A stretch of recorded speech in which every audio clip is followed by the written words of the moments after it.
This podcast encourages and empowers you to create your own unique real story, develop your own unique real statement, and discover your own unique real self. The power is yours. Good morning, Willie Baronet. How are you doing on this wonderful, beautiful day? I am doing well. This is the only day of the week that I don't teach, so today's a good day. Well, that's great. You cut out for just a bit right there. I heard please say it again. How are you doing on this wonderful, beautiful day? I'm doing great. Today is Friday, and it's the only day of the week that I'm not teaching. Okay, all right. Well, then is that like a celebratory thing? It's Friday? It's a chance to catch up. I typically am very busy during the week, so this is the day that I get to catch up and follow up with a lot of students and scratch stuff off of my to-do list. Well, that sounds like fun. What part of the world are you in right now? I live in Dallas, Texas. I loved being in Dallas, Texas. Ooh, it was fun. It was definitely fun. I met a friend there called Angel Rebo, and he connected me to a ton of people while we were there. But the food was really great as well. Pretty amazing stuff going on there. But before we got on here, you said you're originally from Louisiana, right? How does the food compare in your estimation? Dallas is an amazing city for food. There is literally every kind of ethnic food, and there's lots of really great restaurants. Lafayette, Louisiana is the best place on the planet to get Cajun food, and for that, there is no comparison. I thought you would say that. And I agree. From my limited experiences of tasting, I could definitely agree. Well, do tell me, which of your talents is responsible for us connecting at this specific time in history?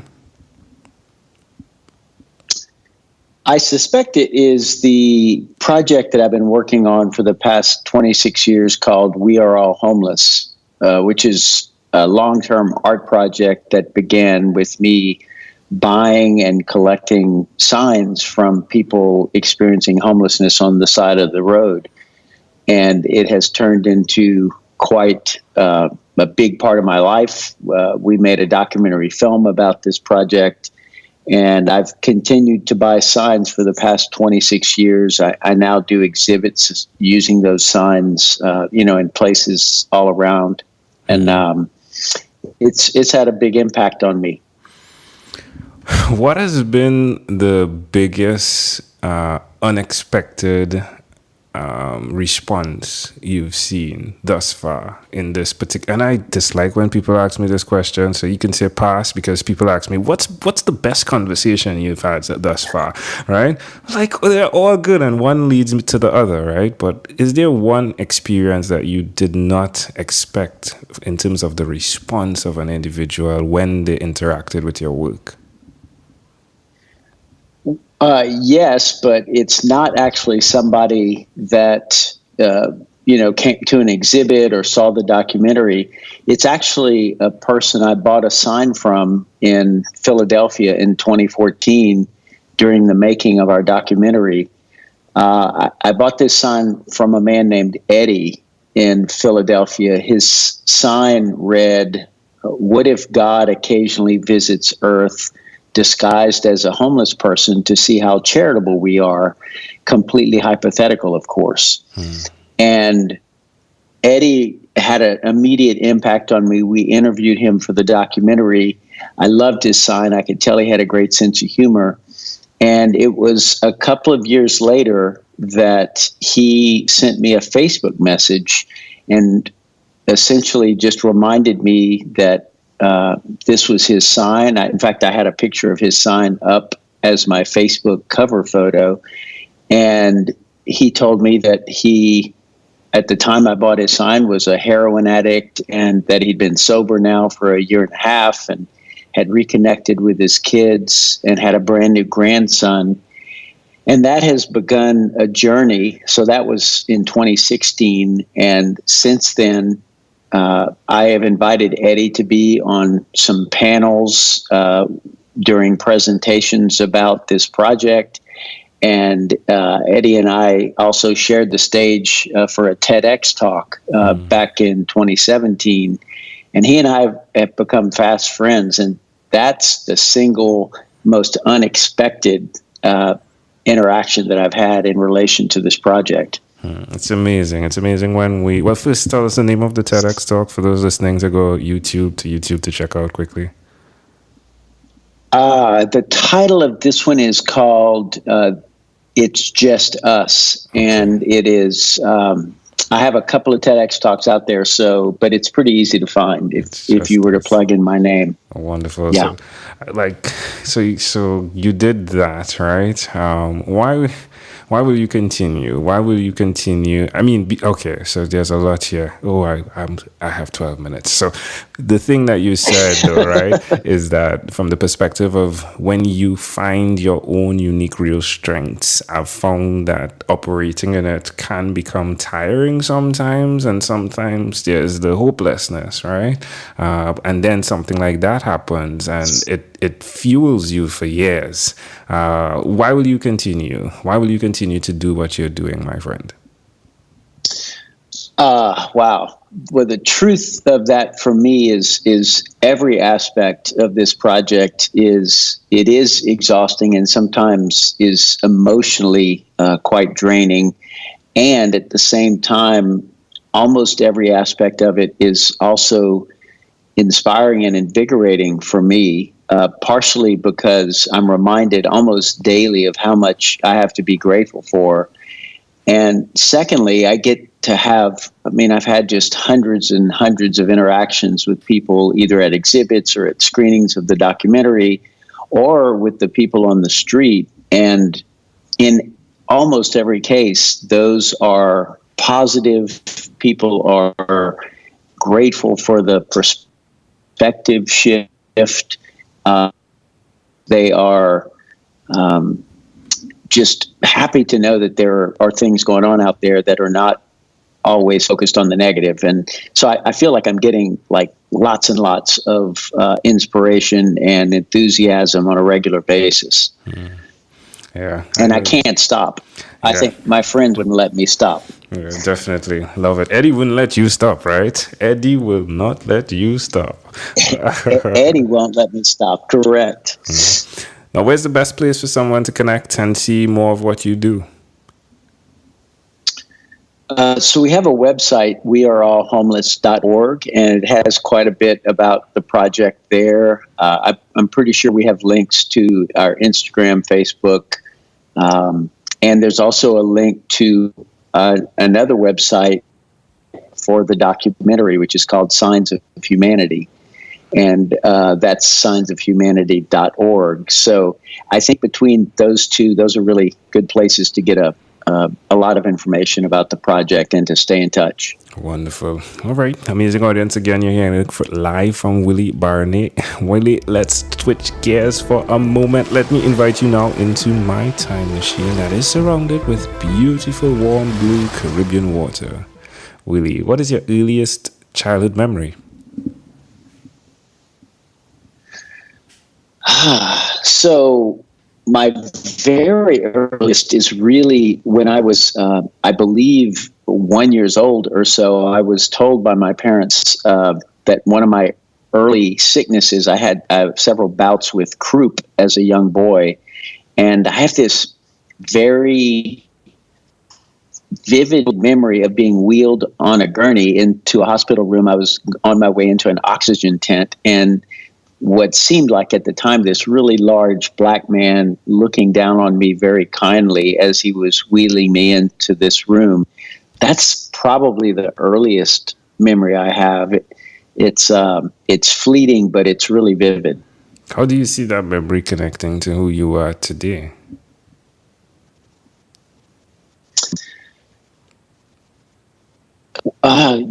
If I had to make a connection, I think it would probably be just the kindness and compassion in his eyes. My mom, while she was alive, was that same way. One of the most giving and generous people, would help anyone, would feed anyone. And I now really believe that some of that is, rubbed off on me. And I think that's part of why I think I have a soft spot for people who are struggling or marginalized in any way. And I honestly, until right now, I've never really made that connection. Or can I offer an interpretation to the thought picture you created in my mind with that memory? Sure.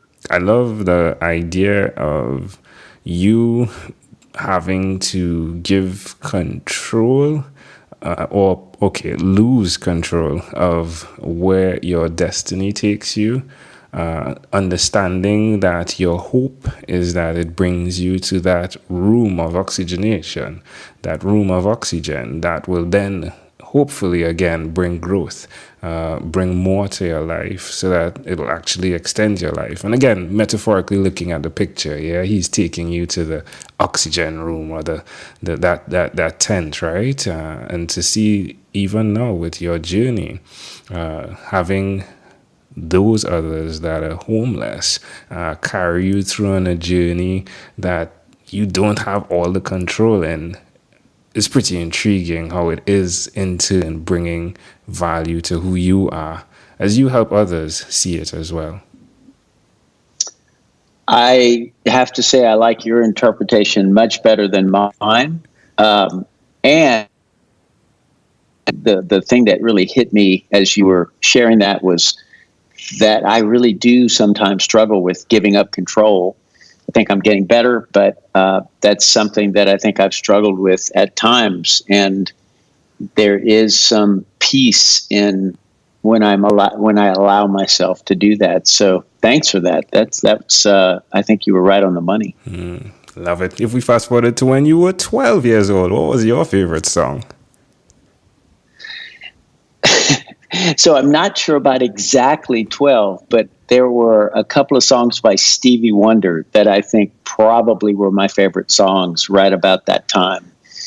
If You Really Love Me, I believe was one of those. And I still love Stevie Wonder to this day, but that was some of the music that really I latched onto at that time. Yeah. Well, that's really cool. I love to connect dots. Really, really love connecting dots. But yeah, I can see you lying on that gurney and asking that question, right? Like, if you really love me. Exactly. All right, my friend. Well, we've arrived at our destination. But before we get off of this time machine, there's a small declaration form. So it's yes or no. We're going to move pretty quickly here. Are you ready? Yes. Willie, have you chosen someone to pass on your skills to? I would say all of my students, my nieces and nephews, all the people that I have the good fortune to mentor in my life. Are you married? I am not married officially. I've been in a long-term relationship with Tanya for the past 23 years. Wow. Give us a secret. 23 years is a long time. We give each other lots of space, and I believe we cherish each other. Do you believe in God? I know that I don't know a lot of things, and that's one of the things I don't know. I don't know for sure if there's a God or not, but there sure seems to be strong forces at work sometimes. What about children? Do you have children? I don't. I'm the oldest of 8, and I have a lot of nieces and nephews, and now even some great nieces and nephews. And between them and my students, I feel like I get to experience the dad thing a little bit. All right. What about TV? Do you watch TV for more than 3 hours a day? Only if I'm binge watching something. So it's not a daily thing for me. Some days I'll go without watching TV, and then some days I'll binge a bunch. So it kind of depends. What about screen time, the phone and the computer? Is it more than 8 or less than 8 hours a day? Again, that depends a lot on the day. There are times where I am doing a lot of work on the computer, but I'd say on an average, it's probably less than 8 hours a day. All right, Willie, if you had to share with us your own unique real statement, a statement that represents who you are, Willie Baronet, what would you say that is?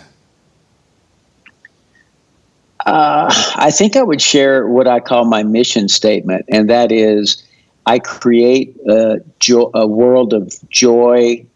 Wait, let me start that over. Sure. I create a joyful, vibrant, and safe world by listening, encouraging, and modeling fierce self-expression. Love it. Willie, this was a great pleasure. Before you leave, is there anything else you'd like to share with our amazing audience?